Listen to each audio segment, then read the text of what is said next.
Hey strangers, today I'm sharing with you an episode from one of my other podcasts, Dear Daisy. This was an especially good episode. A lot of issues were discussed and dug into. Every other week, I read listener letters live on the mic with a live audience via Zoom and answer questions or give advice with the live audience chiming in via the chat. It's a really special time. My listeners call it church. This show is very close to my heart. It's very, very different from Strange. And if you're someone who hates hearing my opinion, A, what are you doing here? And B, you will hate this show. Just be warned, apparently I curse a lot. Like, a lot. Even I was surprised listening back. I don't think I always curse this much on Dear Daisy, but also I may have been more aware of it listening back because I knew I wanted to share it on the main feed. I don't know. So, if you have kids in the room whose precious ears you want to protect, or cursing makes you clutch your pearls, you may want to skip this. If you're someone who is seeking some community, longing for connection, or wondering if you're the only one out there with your particular problem, this is the podcast for you. Normally, it's only available through Grab Bag Collab, along with my other podcast, Shut the F Up, Nick Lachey, a Love is Blind recap podcast with my co-host Ellen Marsh. You can listen to all this and more over at grabbagcollab.com. For just $8 a month or $80 for the whole year, you get everything GBC has to offer, including early and ad-free Strange, Dear Daisy, Shut the F Up, Amber Hunt's Crimes of the Centuries, The Catalyst, and Tales from the Resistance, as well as all of our quarterly shows. For $15 a month, you get all that, plus access to all our live recordings and hangouts. And for $50 a month, you get your name read in the credits of our show. Head to grabbagcollab.com to join today. You'll be supporting a woman and non-binary owned small profit share business where all our creators get to keep ownership of their content. And now, enjoy Dear Daisy, and I'll be back with new episodes of Season 6 of Strange starting July 2nd, or June 30th, ad-free if you're subscribed.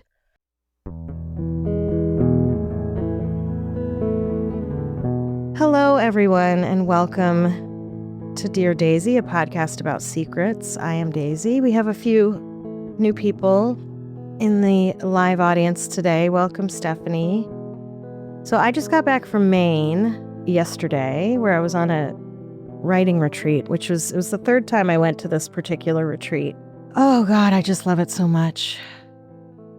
It's called The Salty Quill, and it's for women only. And it's on this really super remote island off of the coast of Maine. And it's a private, it's an island that's owned by this family, and they rent it out for like events or whatever. And this woman rents it out a few weeks a year for this retreat. And it's my third time there. It's the first time I've gone in the spring. I've usually gone at the end of September. And it's just so peaceful and magical, and like there's no pressure at all. There's no workshops. Like you can sign up to share if you want, but you don't have to. I slept for the first few days. There's a writer that I really love who talks about every time she goes on a retreat, she spends the first part sleeping, and it's just part of her process. And I wasn't sure what I was going to write. I had a couple of ideas in mind, and I ended up writing different things completely. But I brought this notebook that I'd found in a desk in a vintage store in LA. There's this beautiful secretary desk, and I just happened to open a drawer, and there was this diary in there. And I opened it up, and it was like a day, per day diary from 1945. The desk it was filled with these diaries, and I could only afford one at the time. And I fucking kicked myself. I really wish I'd been able to buy the others. But what I ended up with was this 1-year glimpse into this woman's life. It's not a very personal diary. It's very much like, today I went to the theater, mother washed my hair. I spent this much on a pair of stockings, and this is how much I have left. It's interesting to sort of watch her save the money as she goes. And then, she starts with like $3, and then she's got like $94 at the end. And she refers to these spells. She said, I had a spell this morning. And she takes a pill, which I read as luminol, which didn't make any sense. So I Googled luminol pills. And it was like luminal or something. And anyway, it was for seizures. So I guess she had some sort of seizure condition. and the war is happening. She's got 2 brothers off in the war, and they write letters, and she talks about, I received a letter from, Roger today. Her younger sister has a sweetheart that's off at war, and there's a 2-month period that's blank. And I was like, oh, I wonder what happened. And then at the end of the diary, there's all these like papers and envelopes and other stuff tucked in. And there were 2 pages of entries from that 2 months. And she talks about being in the hospital, and she talks about quarreling with the nurses. And then there's a tiny little slip of paper that's folded up, and it says at the top, wait. And it's somebody else's handwriting. And it's a sort of narration of taking her weight over this period of time. On June 6th, we were unable to take your weight. 3 days later, we took your weight. It was this much. Sometime later, we took your weight. It was this much. And, sometime later, it was this much. You came in with something, and it said, and suicidal thoughts, or you were suicidal. And it's the only clue into her mental life, because the rest of the diary is just so mundane. And then I looked at, she wrote her, she talks about getting her social security number, and I looked her up, and there's one thing about her online, and it's that, it was her high school picture, and then she died in 1951 at 36. And I have no idea what she died of, how she died, nothing. And her gravestone just says daughter. In this picture of her, she's quite chubby. And so I thought about trying to write a story about her, but I just haven't found the angle, and I'm not sure how, where to get in on it. And I don't know. It's just interesting to just peek into the sort of daily life of somebody who's long gone and who, nobody remembers. I don't know how this desk came to be in Los Angeles. She lived in Chicago. She didn't have any grandchildren, obviously. I suppose she may have had some nieces and nephews who she probably never even met. But somehow this desk ended up in Los Angeles with her diaries in it. And she was so insignificant in this world that whoever gave the desk, didn't even think to look in it, or didn't think the diaries were important. But there's this woman who lived, who existed in this world, and there she is on this paper, and she goes to see movies, and she works, doing, I don't know, cleaning or something. While she's in the hospital, she's cleaning in the hospital. The only mention really about the war is the front page of the newspaper, on V-Day, and just a little passage about V-Day, and we're, still at war with the Japanese. And I don't know. It's just interesting. And I was up in Maine, in this tiny little town, and there's just these people going about their lives, and there's been trillions of us, I don't know. Who knows how she died, if she had a seizure and, fell and hit her head, or if she ended up killing herself, or what. And it's so interesting, the thought that she went into the hospital ostensibly for seizures, who knows? And the one piece of paper that she kept, from the doctor, was about her weight. And this one little thing about, suicidal thoughts, and there's not anyway, I don't know. I'm sort of fascinated by that. And if you ever find yourself in a vintage, an antique shop, and you come across diaries, please, grab them and send them to me, and I'll Venmo you back. Strangers, if there's one thing I've learned over the 3 years of doing Dear Daisy, it's that we should all be in therapy. I think therapy should be free for everyone, and therapists should get paid $1 million an hour. Of course, neither of those scenarios are realistic, but with Rula, you can get access to real mental health help for as little as a $0 copay. That's because Rula is in-network with a huge number of insurance companies so that you can get the care you need without the added stress of the cost of therapy. Therapy should not be a luxury. It should be part of your regular healthcare maintenance. But finding therapists is hard, and finding one who actually takes your insurance, that's where most online therapy platforms fall short. Many don't work with insurance at all, which means you're stuck paying the full cost out of pocket or paying for an expensive monthly subscription. Rula partners with over 100 insurance plans, making the average copay just $15 per session. That's real therapy from licensed professionals at a price that actually makes sense. Rula is committed to supporting you and staying with you every step of the way on your mental health journey, from finding the right therapists to helping you schedule appointments and monitoring your progress. Rula is there. Plus, Rula provides medication management as well. Thousands of people are already using Rula to get affordable, high-quality therapy that's actually covered by insurance. Visit rula.com/strange to get started. That's RULA.com/strange. You deserve mental health care that works with you, not against your budget.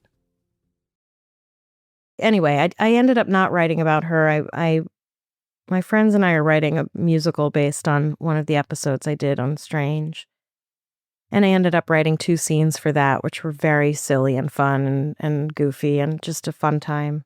And then across the hollow behind our house, the old man who lived there, this old cantankerous man, had a stroke and his house has been condemned. And there's all these old cars back there. I think I've talked about this, and I'm sure that there are dead bodies in these cars because I spend too much time with true crime. And so I started thinking about like a murder mystery where this old man has dementia and his whole family's gone, and they find these bodies on his property and they have to figure out like who are they, who put them there, and of course he's the first suspect. So I started dabbling on that.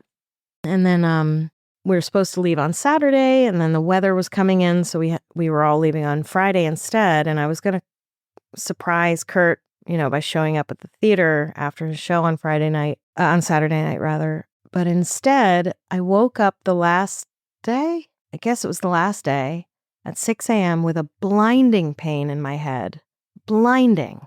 And I writhed around in the bed for maybe a half an hour before I texted the group that was there, the rest of the women. I said, is anybody awake? I really need some help. And somebody came in and, took care of me. And after about an hour or so, who knows? They decided that I had to go to the hospital. We're on this island that the only way on or off is with this one guy and his little boat. And he was off the island, like an hour away. It was the longest 2 fucking hours of my life waiting for him. And then knowing that I was going to have to get on this boat, this choppy, rocky boat in the sun. I was vomiting. It was awful. And most of the women there were older than me. So in some ways it was nice. I had this like team of moms, coming and helping me. I was so embarrassed. And I ended up going to the ER and nothing is wrong. Nothing is wrong. They did the tests, they did the blood work, they did a CAT scan. The doctor was like, you're fine. I don't, she's like, it's probably tension from, going like this all day at my computer. And she did not say I should need to drink more water. She did not say go for a walk, but I was thinking like, dear God, if I die, like Kurt's going to sit on the couch for the rest of his life. And I don't want Monty to sit on the couch for the rest of their life. And, it's like their life is going to get derailed and they're going to have to spend years and years dealing with the fact that their mom died, just all of the things. And they're 13 and I was 13 when my mom died. I've already got the date in my head of like that would correlate to when my mom died for how old Monty will be, if that makes any sense. And this morning, my parents are here because they came to see Kurt's show. And I don't know how it came up, but my dad said, I'm sorry that I, sort of backed out of life, when mom was dying and then after she died. And I said, yeah, it wasn't great, but like, what can you do? Like, what can you do? We were all just trying to fucking survive. And I said, the good news is that you got sober before she died. And thank God, because it would have been a lot worse. But, it's interesting because I was essentially worried that Kurt would do what my father did. And there was my dad, like unprompted, saying, I'm sorry, I checked out. And it's not, he's apologized for that in the past. And again, it's just like, what can you do? It's like the letter writer last time. Like, I don't know, I could go climb in that backpack from the past and rummage around in there. I mean, it's easier when they're alive and they can apologize, or you can say to their face like, hey, that was shitty. It's much harder when they're dead and you can't confront them, but there's nothing to be done for it. We're all dealing with shit. So that's what happened to me. Nothing is wrong. I'm not dying. I got to deal with this tension in my head. And it was such a small thing. Like, it's not like I was actually dying, but it was enough of a wake-up call for me to be like, all right, I want to be around and I want to be healthy and I want to, I want to be around. So, let's see. I'm so grateful also for this forum. I thought about canceling today's recording because I just got home, but then I thought, no, I think for me, it'll be nice to do this. I asked Kurt to go to my P.O. box, but I don't know that he did because I don't see a letter. But anyway, that's okay. All right. Strangers, this episode is brought to you by IQ Bar, our exclusive snack sponsor. IQ Bars are better for you, clean, plant protein bars packed with fiber and brain-boosting nutrients with zero added sugar. You no longer have to choose between healthy or delicious snacks. Recently, a protein bar company asked if I would partner with them, but when I looked at their ingredients, I found they used animal products like collagen, whey, and colostrum. I don't want animal products where I don't need them. That's one of the reasons why I love IQ Bar's plant-based protein bars. They have a wide variety of flavors from wild blueberry to salted caramel to coconut chip. They taste great. They're never grainy or gummy like other protein bars, and they hit the spot. Whether it's a quick breakfast on the go, a midday pick-me-up, or a post-workout snack, I like to carry a few IQ bars with me wherever I go. IQ Bar's plant-based protein bars are packed with high-quality ingredients to help keep you physically and mentally fit. They're great for any diet, by choice or due to allergies. IQ Bars are free from gluten, dairy, soy, GMO, and artificial sweeteners. They have 9 delicious flavors. My favorite are the mint chocolate chip and the toasted coconut chip. With over 20,000 five-star reviews and counting, more people than ever are starting their days on the right foot with IQ Bar's brain and body-boosting bars, hydration mixes, and mushroom coffees. And right now, IQ Bar is offering our special podcast listeners 20% off all IQ Bar products, plus get free shipping. To get your 20% off, text STRANGE to 64,000. Text STRANGE to 64,000. That's STRANGE to 64,000. Message and data rates may apply. See terms for details.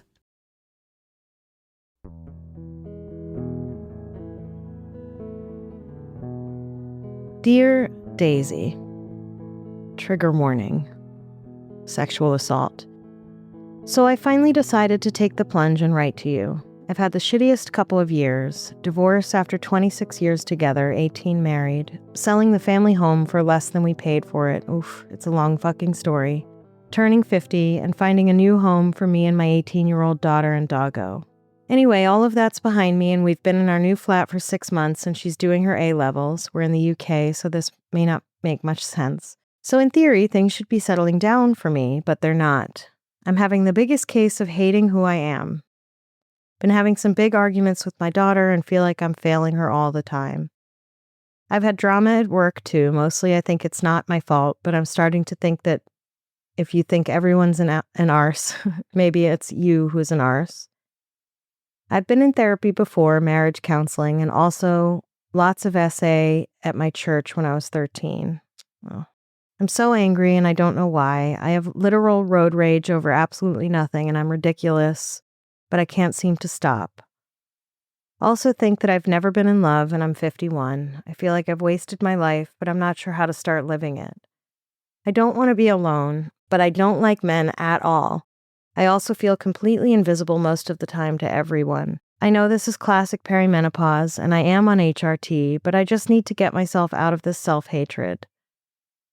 I'm going to go back to therapy, but any words of advice from you and the lovely people in the chat will be gratefully received. Love listening to you and everyone on GBC. Thanks for taking the time to read my long arse letter.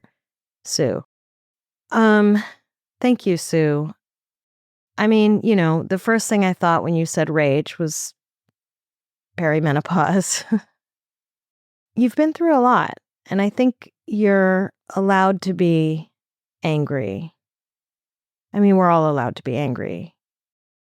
I'm really glad that you're going to therapy. I think that's step one. It's really, really important.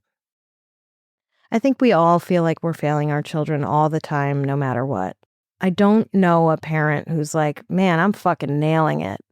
I will also say that, like, going away for the week, I feel reset.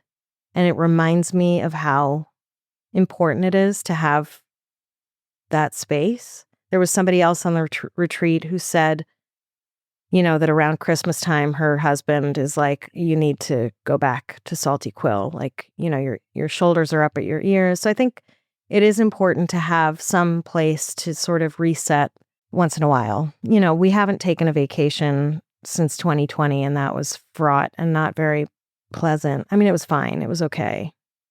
But sometimes I think of vacation as like frivolous and something that only the wealthy can do.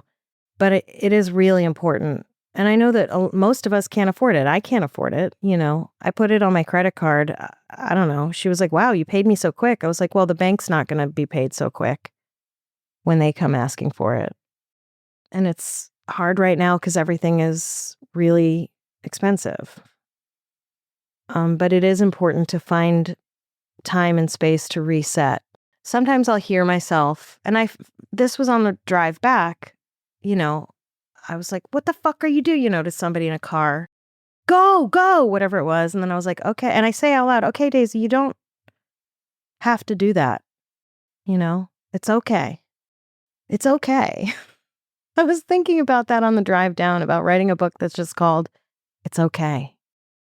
The retreat leader, she was sort of on the phone with Kurt as this whole thing was taking place. And, Kurt was like, okay, I'll come up. And it's an over 4-hour drive, and he had a show to do, and I didn't want him to come up, but she thought he was coming. I guess he wasn't clear about whether or not he was coming. I don't know. However it happened, she took my suitcase and my car keys and put my suitcase in the car with the car keys and locked the car for safety. But then I didn't have my car keys, and it was this whole hullabaloo about how was I going to get down to my car? I couldn't drive, all the things. And she kept I'm so sorry, I'm so sorry, I'm so sorry. I was like, it's okay. It's okay. You made the decision that was the only decision in that moment. It's totally okay. I mean, that's a small example, but just, I stopped at this place along the way that has lobsters and has these really good lobster rolls. And I thought, I'll bring, my parents are here. I'll bring some lobster dinners home. But the place only took cash.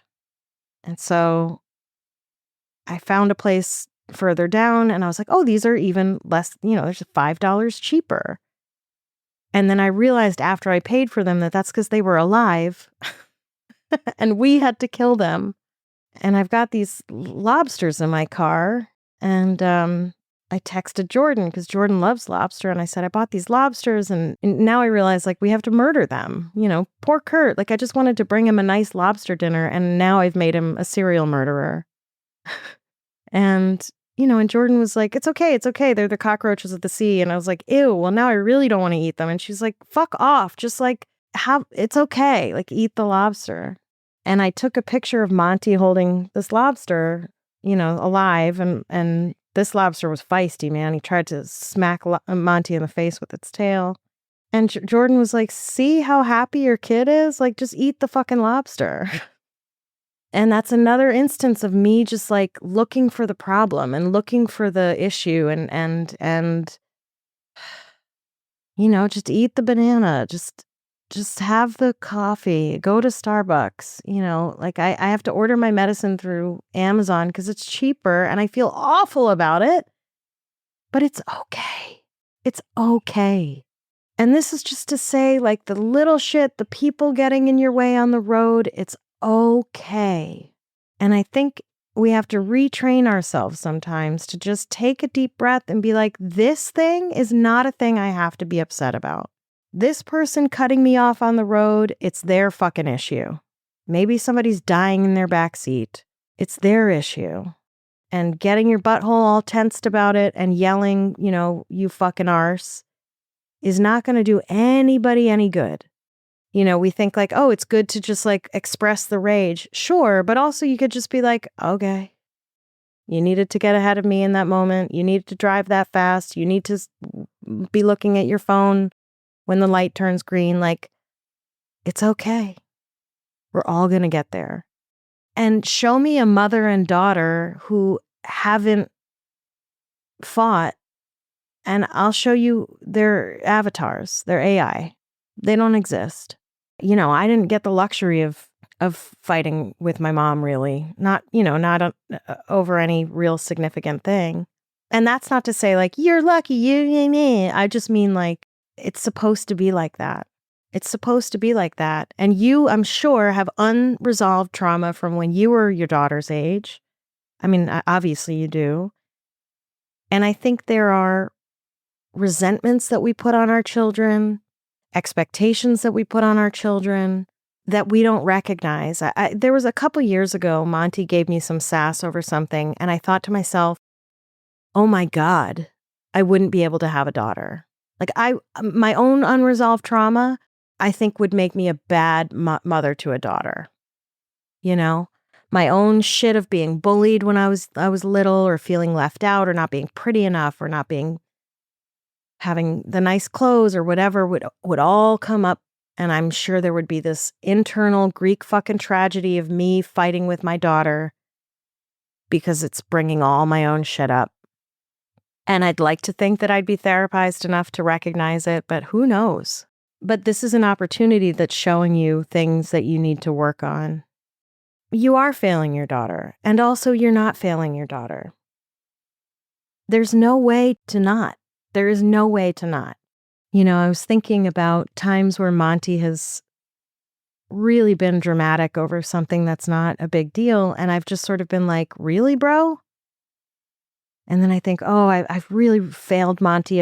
Instead of saying, really, bro, not that I say really, bro, to their face, but, I should be hugging them and letting them be sensitive about it. And then I think, but those are the kids that like can't leave the house, or like cannot tolerate any pain because they've been used to somebody, rushing to aid them and comfort them when they need to learn to comfort themselves.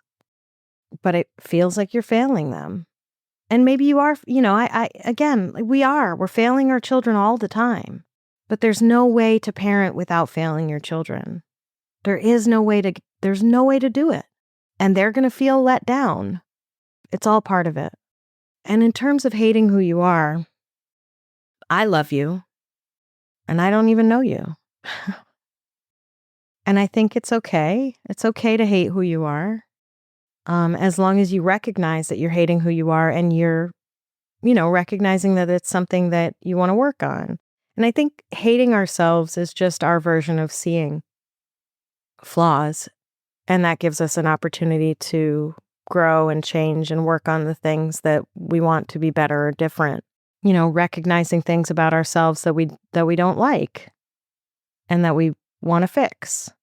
When you hear yourself say, I hate myself, just like with the road rage, just stop, and imagine your daughter, again, imagine your daughter saying this, I hate myself. What would you say to her?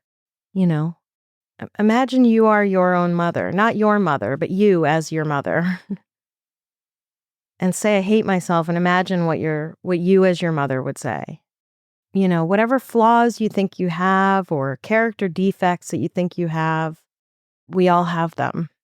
And again, there are opportunities to look and see where change needs to be made. And also, I think you're right. Like, if you start thinking that everybody around you is an asshole, maybe it's a good idea to stop and look, just take a breath and look a little closer. It's possible that you work in a toxic place where, everybody walks in there and they're all fucking assholes. You haven't wasted your life. You've lived your life and you've survived till now. And that's laudable and commendable. And whatever you've done up until this point is preparation for what you're going to do next, or what you are in the process of doing. And it's all necessary for that. Someday this pain will be useful. And that's not to say that you can't feel the pain or be angry or be resentful or be hurt. It just means that you can take all of that and transform it into the next thing. This is so fucking cliched, but I think it's cliched, because it's true. As the caterpillar is getting into the cocoon, they're not thinking, oh, I just wasted my fucking life. They're just preparing for the next stage. And they have no idea what that next stage is going to be. You have no idea what your next stage is going to be. Strangers, this episode of Strange and Unexplained with Daisy Eagan is brought to you by Alloy Health. Let's be honest, aging can come with some unwelcome changes. Sleep disruptions, hot flashes, brain fog, weight gain, and decreased libido can hit us hard. Menopause is inevitable, but it's also treatable. Most of us don't know where to go for a solution. That's where Alloy comes in. Alloy is a digital health platform that connects you with a menopause-specialized doctor to help you feel and look your best in midlife. Your doctor will help you find the best, safe, science-backed treatments for your symptoms, skin, hair, weight, and sexual wellness delivered to your door. Everything is done online from the comfort of your home, no waiting for an appointment or in line at the pharmacy. Alloy is fast, accessible, and their treatments actually work. Recently, I got new pictures done, and I realized I was looking a little old under the eyes. That's why I'm using Alloy's Under Eye Cream. It is a miracle. Alloy solutions are available by prescription, so you'll need to complete an intake form online. Receive a treatment plan from your doctor, who will create a personalized treatment plan tailored to your specific needs. Plus, you'll have unlimited access to your doctor so you can message them anytime. You'll get a 3-month supply once approved, and it'll ship directly to your door with automatic refills. Join the 95% of women who tried Alloy and saw relief in the first 2 weeks. Head to myalloy.com and use the code STRANGE and tell them all about your symptoms, and you'll get a fully customized treatment plan and unlimited messaging with your doctor. Plus, you'll get $20 off your first order today. Head to myalloy.com and use code STRANGE to get $20 off your first order. You have an adult daughter who's about to go off and live her life, and you have an opportunity to just start new and fresh. Here's the thing about the trauma that happened to you, at church when you were younger. It happened. And there's no amount of digging or scratching at it or looking at it that's going to change it. It happened. And I think the question is, and now what? Nothing's going to undo it. I was listening to an episode of This American Life about a woman who, when she was young, I can't remember, 5 or 8 or something, her parents went through a custody battle, and part of that custody battle was her having to testify that her mother had touched her inappropriately. And the therapist at the time had made tapes. And at 17, she asked to watch the tapes, and she did. And she didn't have these memories of the thing that her younger self was talking about until she watched these tapes. And in the tapes, she's talking about her mother touching her inappropriately. And she said that when she saw the tapes as a 17-year-old, she suddenly remembered all this stuff happening. And she became a case study. And then this other therapist looked at the case study, and she thought it was a classic case of false memory, false repressed memory. And it upheaved this woman's whole life and her whole view of what had happened. She couldn't remember this stuff happening. And then suddenly she remembered it all happening. And this other woman's argument was, she had a lot of arguments about the way in which the memories presented themselves and the language that this very young person used, and it sounded coached. And the woman said, at this point now, the water is so muddy that I have no way of knowing what happened and what didn't happen, if it happened, if it didn't happen. If it didn't happen, then does that mean that my father, who subsequently died, coached me? Did I ruin this woman's life? Did this thing actually happen? And at the end of the day, it doesn't matter. It doesn't matter whether it happened or not, because here we are now in this moment. And yes, it would be great to know definitively, just to know, and to also, just know what happened to your body. But there's no way to know anymore. And I'm not saying that you are having false memories. Please understand, I'm not saying that. What I'm saying is like, what happened, happened. And it can't be undone. It can't be rewritten. It happened. And it's a thing that happened to you, and it's awful, and it shouldn't have happened, but it did happen. And you're going to take that part of yourself, and you're going to give her a hug, and you're going to fold her up, and you're going to put her in your purse, and she's just going to be a part of the you that makes you, And I'm glad you're on HRT. I really do hope that helps. And I hope that you can go to therapy and be mad. Be mad about it. You can be mad about it and also understand that, like, there's nothing to be done for it. You can be mad at the situation in the past. You can be mad that you're still mad about it, that it happened, that it's unfair. That's okay. But you don't want to walk around the rest of your life being mad about it, because it will just fester, You can keep scratching at the scab and let it be open for the rest of your life and maybe get infected and keep fucking scratching at it. Or you can let it be and let it have a scar, let it scar over and heal. And then you can look and say, this is a scar from this thing that happened. This is a thing that happened to me. And here's the reminder of it that I will never be able to get rid of. And it's okay, And you can put lotions on it that will help the scar fade, but it will always be there. And even if you make it fade all the way, you know that it's there. It will never go away. And it's okay. And now you get a chance to live your life the way you want to live it and figure out who you are. I think a lot of us, that's what my 84-year-old dad was just sitting here saying. Who am I? Who am I? Who am I to myself? Who am I in the world? I think we get to keep reinventing and keep honing and be a person who hated chocolate ice cream your whole life, and you get to suddenly be like, actually, you know what? I like it. It's okay. I don't know if any of that resonated or made any sense. Let's see what the chat. Ooh, 92. Oh my God. Okay, let's see. Sorry, I'm just getting caught up on this. We have Molly has a 3-legged cat, tripod kitty, the most expensive free cat. Oh, that's nice. Melissa says, what you said about the woman in the diary being insignificant and thrown away is so scary. But she wasn't, because you found her diary and you read it, and now you're telling us. Yes, let's all go find dead people's diaries. Molly works at Restore and sometimes finds old writing, but they're boring. I love Restore. Ugh. I also love finding old photographs and photo albums and stuff. Okay. Barry says about my headaches, oh, it's almost like a physical manifestation of your brain bringing up the correlation between Monty's age and what you experienced at that age. Yeah. Stephanie said she didn't tell you to lose weight. It's a Christmas miracle. I gotta say, man, any doctor outside of LA, there's not been a single one who has said a fucking word about my weight here. Not a fucking word. Okay. Molly says her anxiety spikes the most when she's driving too. That's a good way to look at it, as anxiety.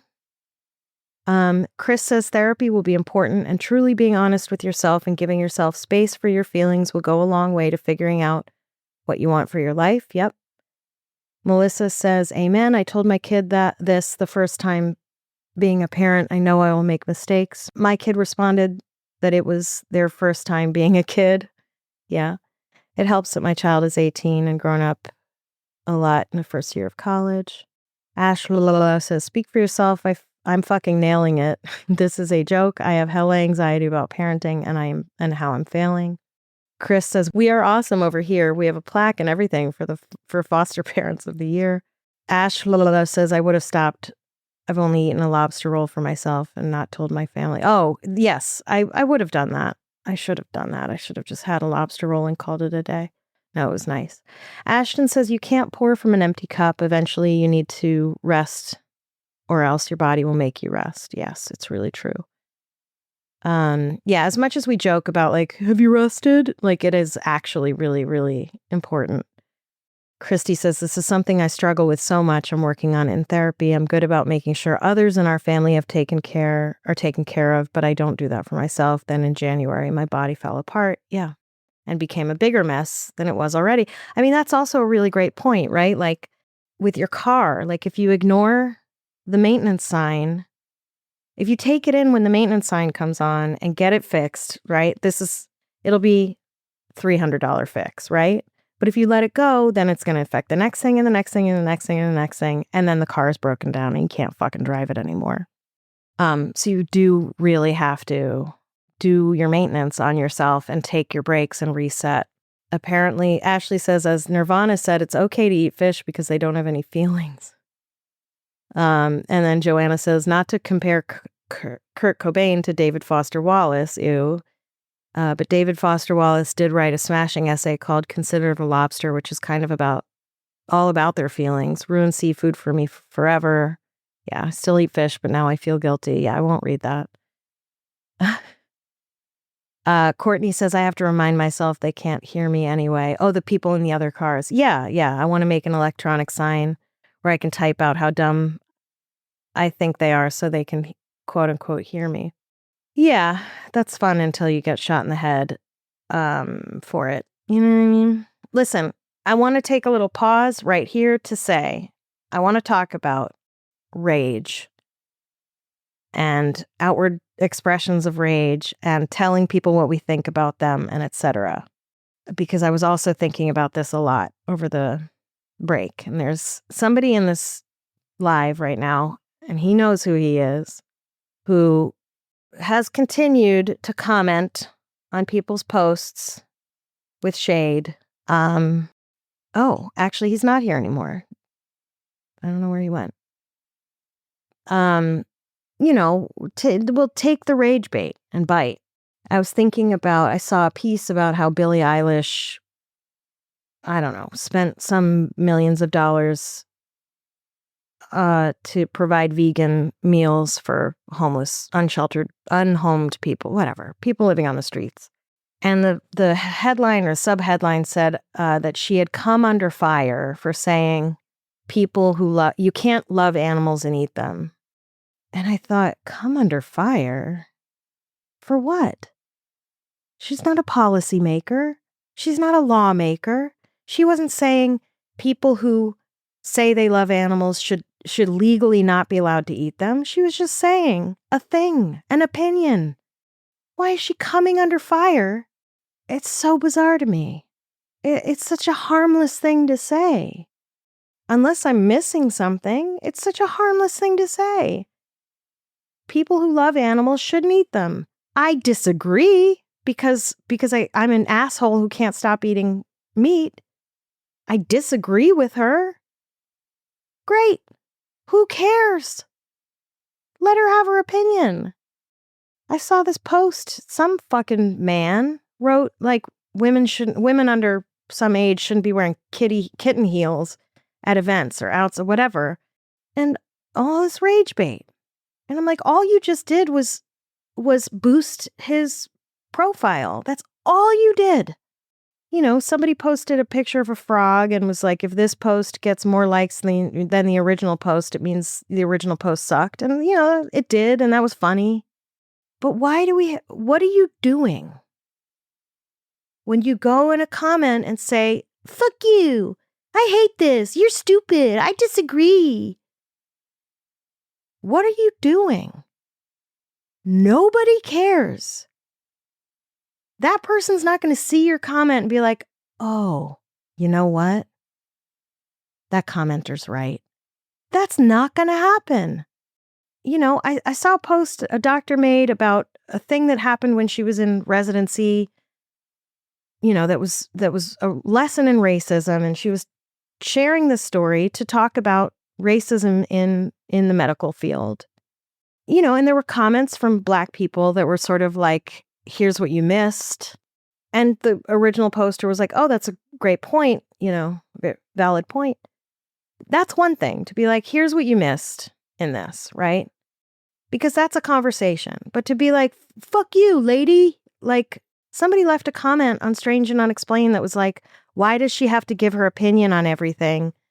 Why does she have to go on about how she doesn't like music from the 1970s or from 1977? I know it's her podcast and she's allowed to give her opinion, but I don't like it. Okay, so don't listen. Like, that was the stupidest comment I've ever read in my life. Stupider than the guy who said I was a cunt and needed to be backhanded. Because I'm like, it's my opinion. It's my fucking show. It's okay that you disagree with me. It's an insignificant comment. I'm writing about a cryptid on the side of the road in Dover, Massachusetts in 1977 that 5 people saw. If all I did was report the story, the episode would have been 15 minutes long. But you come to my show because it's my perspective. It's the way I tell the story. So if you don't like it, don't listen to it. But commenting, you know what? Thank you so much for commenting, because all you've done is boosted my profile. You may have made my star rating go down a little bit, but every comment that I get gives validity to the show. Every time you comment on somebody's bullshit that you don't like, all you're doing is boosting their content and boosting their page and validating their point of view. That's all you're doing. Stop doing it. If we all stopped engaging, this shit would go the fuck away. If we all stopped using AI, the shit would go away. And I know that it helps you get through your day faster, get through your work faster. But here's the thing. And I'm not faulting anybody. I am not faulting the user. I really am not. I know that it is becoming more and more impossible. And I don't fault you for trying to make your life easier. But what ends up happening is that now everybody has to use it. And now we all have more fucking work to do. That's all that's happening. The time that you save is not going to be maybe it will be taken up by leisure time, and I hope that's the case. But my worry is that everybody will then have to do more work because, well, look, you've just cut out an hour of time. Great. Now I have an hour more time to do work. People get assistance so that the assistant can do the grunt work and you can do more work. Stop engaging in the toxic shit, and it will go away. One of the biggest reasons that Trump is president is because people fucking paid attention to him. The media went, ha ha ha, or oh my God, or clutched their pearls. Look at what this man said. And now where are we? If people had just sort of quietly rolled their eyes and let it pass and didn't give it fuel, we would have had a lesser war criminal in office and things would be marginally better. You know, if people hadn't been like, wow, George W. Bush is so folksy. Ha ha ha. He'll never be president. Okay. Thank you for letting me go on my rant. Chris says, when people drive poorly around me, I usually just say to myself, I'm glad I don't have the problem they have right now and relax back into my seat. It took me a long time to get there, though. Yes, it takes training. It's a habit. It is a habit that you have to work on. Ash says, having a vagina makes parenting daughters rough, and I'm a whole ass therapist. Ashton says, what does therapizing asses have to do with parenting daughters as a vagina haver? Very good comeback. And she says, I'm pretty therapized and a therapist, and just having a vagina in common with a vagina having daughters makes it rough because your brain looks for commonalities and compares and contrasts. Joanna's completely smitten with the phrase vagina haver. It's a phrase she's been looking for her whole life. Okay. Melissa says, did she really remember, or was it a memory of a memory regarding this article and this thing on This American Life? Yeah. It's hard. And who knows? Who knows? And if it helps you to think that that memory is absolutely correct, then okay. And if it helps you to think maybe that memory is not correct, then okay. It's okay. Courtney says, this reminds me of what I was saying about my situation last time I was here for church, about me just having to accept it's a thing that happened, that it doesn't make it suck any less.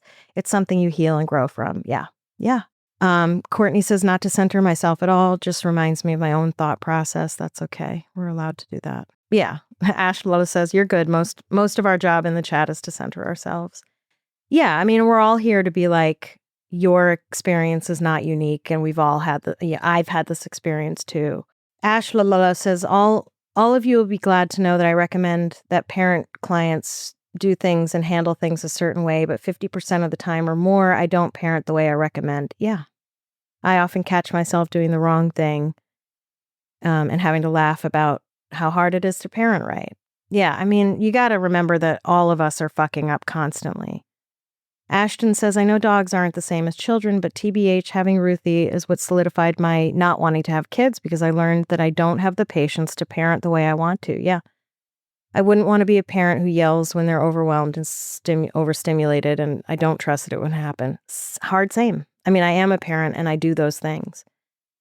Ash Lula says, Ashton, I'm so glad you learned that before having children instead of after. I'm very often overstimulated. Yeah, I found myself last night, on my way home, I was like, I feel reset, and I'm going to just sort of, Monty's going to be a teenager, and I'm going to just sort of let them be a teenager. And I found myself getting very upset, pretty quickly, and having to remind myself, like, this is okay. This is how they're supposed to be. This is the tone they're supposed to take with you.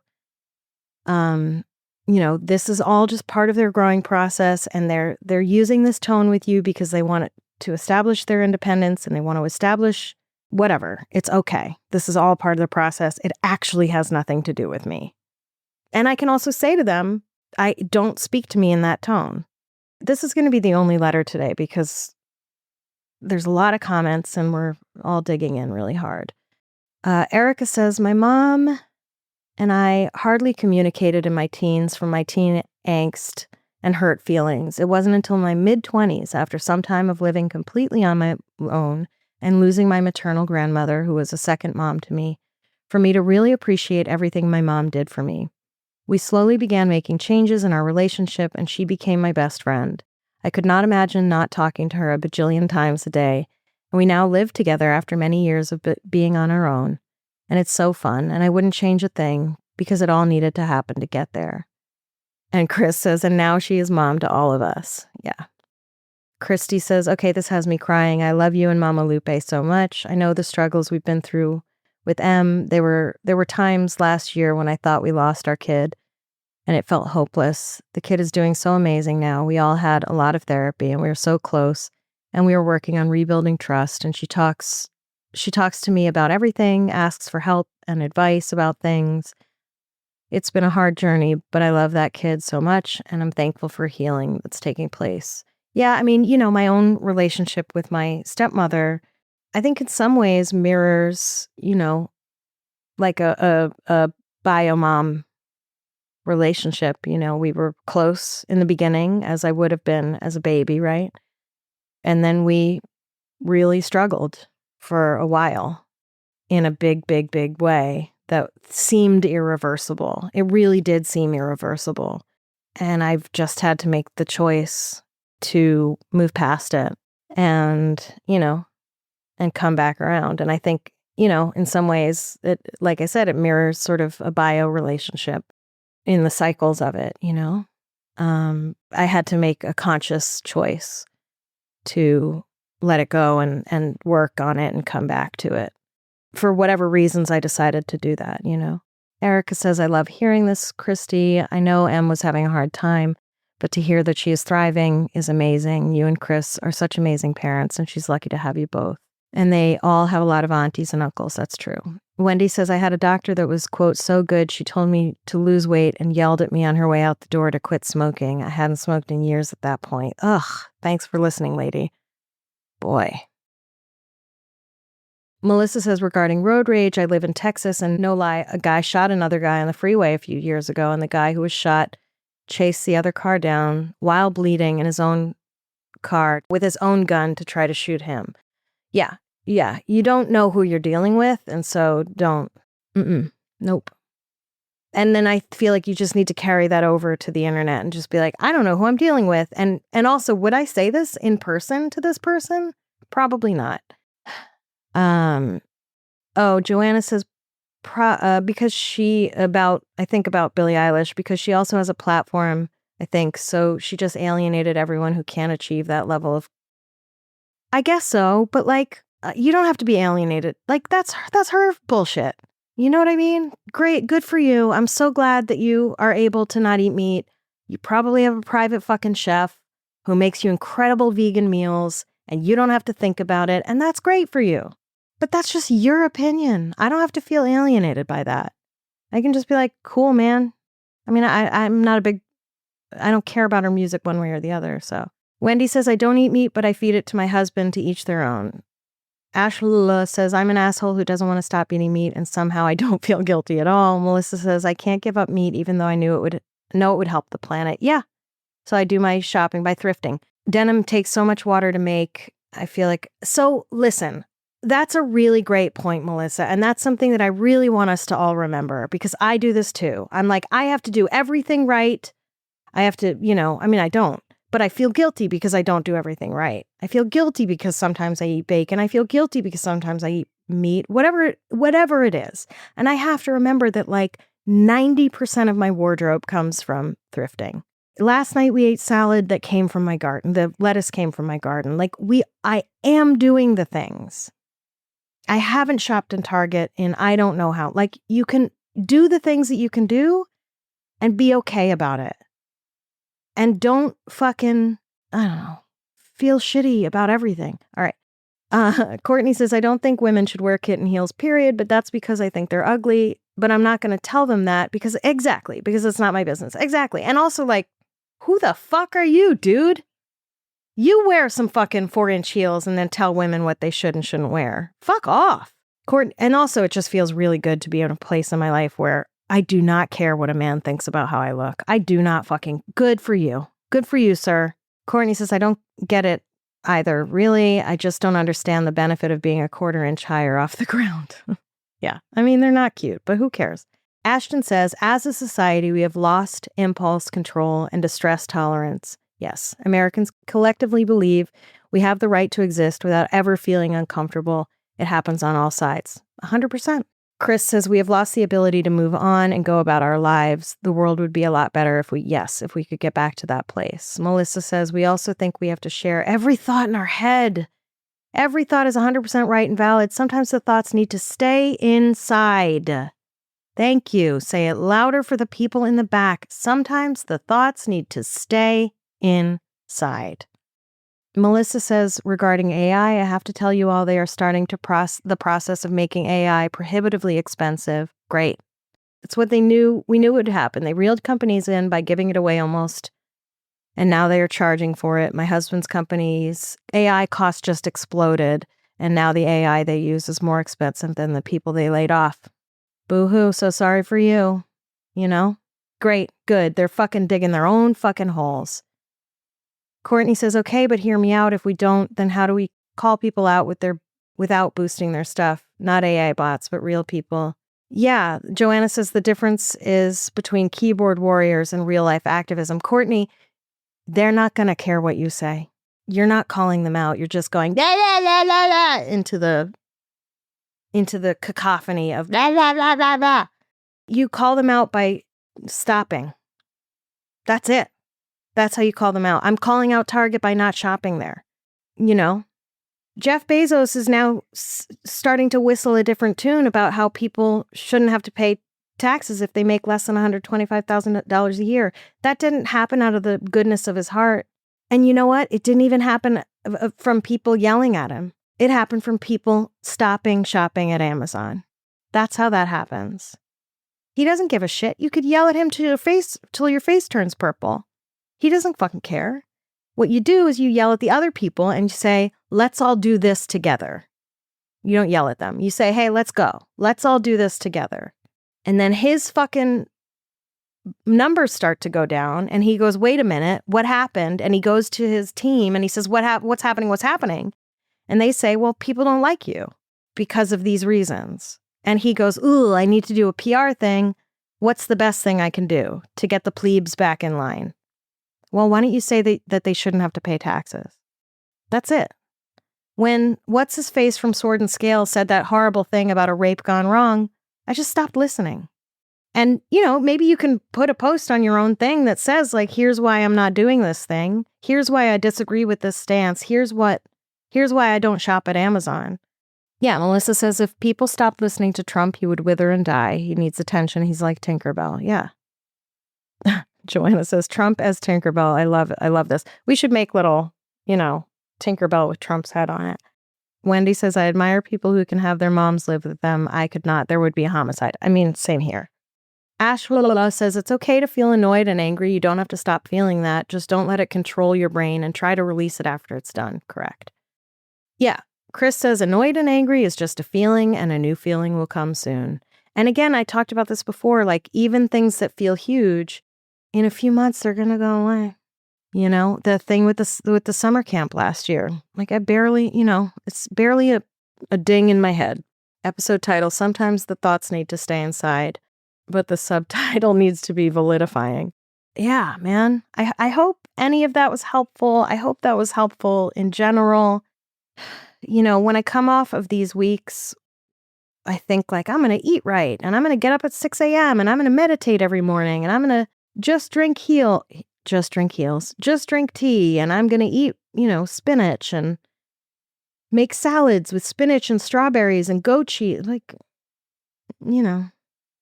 in the hotel room, I ate mac and cheese from a microwavable thing. Like, I mean, I was a little stuck, but still the best laid plans. And the key is really to just do one thing, small things.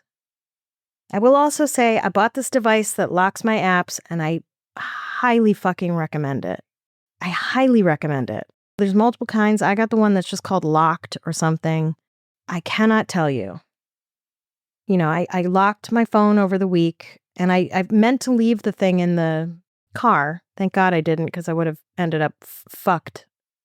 But I just left it in my suitcase and I left it there and I didn't touch it the whole week. I was locked out of all my games, podcasts, everything. And it was great. I could get anything I needed on my laptop, but I didn't sit there with time wasting fucking bullshit. And I think what I'm going to do is lock my phone in general and give the fucking thing to Kurt and, you have got to get this device. I'm telling you. Just invest in it's not that much. It's like 60 something, whatever it is. Get it. Just lock the games that suck your brain away and lock fucking Instagram and TikTok and that shit. Just lock it. If you really want to look at it, you'll unlock it. It's not hard. You just tap your fucking phone on it. But like put it somewhere where you have to go get it. I spend so much time. And I think part of the reason I watch so much garbage TV is because I use it as an excuse to play this stupid game on my phone. And I bet you if I don't have access to the game on my phone, I won't be like sitting around watching TV. And this is not to say that you shouldn't sit around and watch TV sometimes. You absolutely should. You need to fucking stop and zone out and disassociate and have your games and have your TV and do whatever. But for me, it was like hours a day. And I don't need to do that. I need to give myself some sort of reward system that's not an app. That's just like, look, for every 10 minutes that you spend doing deep belly breathing, as my sister Maeve always recommends, or like reading a book instead of just watching Lost for the 6th time, like I get a little point. I don't know what the points do, but it's a little dopamine. Hey, I got a point. Ding. So Maybe 10 points equals 10 minutes that I can play on my stupid game. Although now I'm kind of like, I don't even want to play it. All right, listen, I'm starving. My parents are here. Kurt's got to go to a show. I probably missed him already. And there's lobster claws that aren't going to eat themselves. Yeah, that's what I have to say. I love you all. I'm so glad you're here. I'm so grateful for you. Oh, fucking oracle card. Okay. Aw, Maeve. You're so kind. God. Thank you. My sister left me a really kind note in my oracle deck box that really is helpful. Thank you. I love you. Oh, I'm hungry. Okay. Maybe I can talk my parents into taking us to brunch. Whoop, somebody wants to be read. Oh, you guys. All right. I got Sekhmet, who is the goddess of anger and rage. She is a lion with a rattlesnake on her head and an orb, and she's standing inside of a yellow sun. I mean, there's like behind her is this big yellow sun. Wow, you guys. When this fucking happens, wild. All right. Sekhmet, the goddess of anger and rage. I burn and fume and shoot daggers from my eyes. I erupt and roar, though you've not pulled my tail. My edges are sharp, and I cut deep. My energy is strong and fierce, and my displeasure needs to be expressed. Though sometimes mild, I can be very intense. Once incited, I am difficult to put out. I am always appropriate, always needed. Don't try to get rid of me. I need to be acknowledged and heard. I am anger. Sekhmet, the lion-headed Egyptian sun goddess, is known as the destructive aspect of the sun. Vowing to destroy all humanity in a fit of rage, she went on a killing spree. She was stopped by the intervention of Ra, the high god, who put huge vats of beer mixed with pomegranate juice in her path. Mistaking it for human blood, Sekhmet consumed the drink and became intoxicated. When she woke up, her rage was gone. Red in this painting signifies Sekhmet's scorching, smoldering nature. Sekhmet leaps into your life to help you face your anger. Does anger, yours or someone else's, make you feel uncomfortable? Do you fear your anger because you were taught anger isn't nice? Or that expressing anger is ugly? Have you repressed or disconnected from it so much that you don't know how to express it now? Perhaps you've gone beyond anger to rage. Rage is accumulated anger gone out of control. Perhaps you're in a slow boil all the time and don't know how to take the pot from the fire. Sekhmet says our anger is part of our power as women. Don't give away your anger. Learn to express it in a way that can be heard. Learn to transform it so it empowers and energizes you. Your path to wholeness will be more vital when you make anger your ally. Jeez, man. Yeah. I was just saying to my dad this morning, this whole thing about my mom, like learning that my mom believed that PMS was a myth created by Big Pharma. And I said, I think she would also have the same reaction to this whole perimenopause wave of, attention that it's, and it's being monetized and used for products. But I said, she was probably in perimenopause, but the chemo probably halted all of it or superseded it. But I said, I think she would have been rageful. I mean, even more so, my mom was an angry woman, but I think she would have been, and she had every right to be angry. But I think between the combination of, I think during menopause, she would have just become, her rage would have become unmanageable. And maybe that's why her body shut down before she got there. I don't know, but you got to learn how to have the anger, express it in a way that isn't gonna hurt yourself and everybody around you, and in a way that's productive. Harness the rage that you want to put in a comment to call somebody out online and put it into activism. Put it into doing something that will counteract what that person is talking about. Or put it into making a post that counteracts it. All right. Wow. Well, I'm starving, and that was really a lot. And I'm so grateful for you all. Thank you so much. I'll see you. Oh, Strange and Unexplained is off in June, but I am playing reruns. Please, please, please do me a favor. Please. And make sure you listen. I don't care if you listen with your ears, but just make sure your phone registers that you have listened or that you're downloading the episodes as much as possible. So I don't take too much of a monetary hit this month, because I also still have to make episodes and pay my engineers, my little team. And so I really need I need the money. I'm a little terrified. All right. Thank you so much. You're amazing, and I love you all. And I'll see you on the internet. Bye. Dear Daisy is a production of Grab Bag Collab and is brought to you by the generous patronage of our members. Amanda Rossman is my editor. Amanda and Amber Hunt are my partners in crime. Music was composed and performed by Kurt Bloom. If you have an idea for a limited series podcast that you'd like to talk to Grab Bag about, email us at grabbagcollab@gmail.com. Follow us on Instagram at grabbagcollab. Follow me at Dear Daisy Pod and Daisy Eagan. You can send me an anonymous email via Google Docs. The link is on our website and social media. Remember that actual letters sent through the mail take priority, so write to me old-fashioned like at P.O. Box 10221, Cranston, Rhode Island 02910. Help us out by spreading the word about our podcasts, and remember to drink water, rest, and be kind.